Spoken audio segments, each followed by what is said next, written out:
Here's one thing that's very, very consistent about my next guest, David Stockman. He has been railing against the debt through Democratic and Republican presidents, even though he's Ronald Reagan's budget director. But remember, Ronald Reagan took him to the woodshed back then because he was worried about what seems like paltry debt by comparison now. $20 trillion worth now.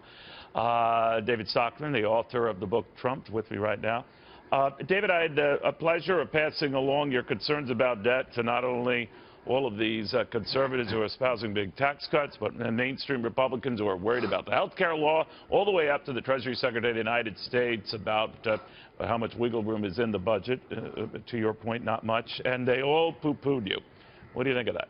Well, I think they're dead wrong. The countdown to crisis actually begins next Wednesday, March 15th. The Fed is going to raise interest rates. It's not going to stop 3 or 4 times this year. It has no choice. It's dithered for 99 months at the zero bound. It has to allow the market to normalize. Second, the debt ceiling freezes in at $20 trillion, and they're burning through cash at the Treasury like drunken sailors. I can't emphasize this enough, and I think the S&L guy, the savings and loan guy at the Treasury, has no idea what's happening in his own joint. In the first 46 days of the Trump administration, they've burned through $294 billion of cash. They started with $382 billion. It's down to $88 billion. It's dropping by the day. At the rate they lost cash last year, between March and early June, they will be out of cash by Memorial Day. There is no reason to believe that will be any different this year. Raise the debt ceiling. Don't we always just raise the debt ceiling? Well, there is no pathway to a majority in the Congress that soon. They have declared war on the Democrats, and I guess they deserve it. But after all of the immigration ban, the walls at the border, the deportations, the attacks on Obama, and frankly, I think Trump was right. He was bugged.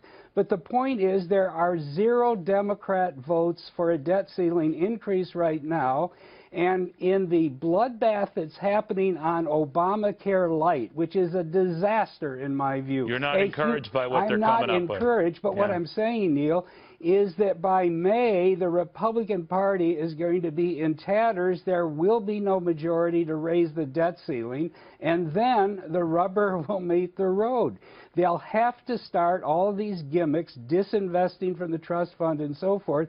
But I've been in Washington a long time, and I know when that starts, the disinvesting and the gimmicks, it's a sign to everybody that the crisis is near. Everything you else can't grow out of it? You can't get a tax cut-related boom that can grow out of it? No, you can't get a tax cut boom in 2 weeks or 5 weeks or 10 weeks. But but if the direction is down, if it creates enough activity that it starts going down. No. I mean, there's no chance it's going down. The first quarter GDP is coming in at 1%. I mean, this whole little flurry of bullish enthusiasm we've had in the stock market is meaningless once it's clear that the tax cuts aren't going to happen and this debt ceiling crisis is going to take down the whole system. Now, why did they allow $294 billion of cash to be burned up? Because I want to tell you something really important. Only $237 billion of that was to cover the inherited deficit that you can't blame Trump for. But he used $57 billion of cash to lower the debt ceiling into the freeze. I should have put the Cardinal in here and not you, because you're kind of bumming me out. David, seriously, I want to thank you very much. We've got a lot of rush here, a lot of breaking news here, including some developments in Germany I want to share with you right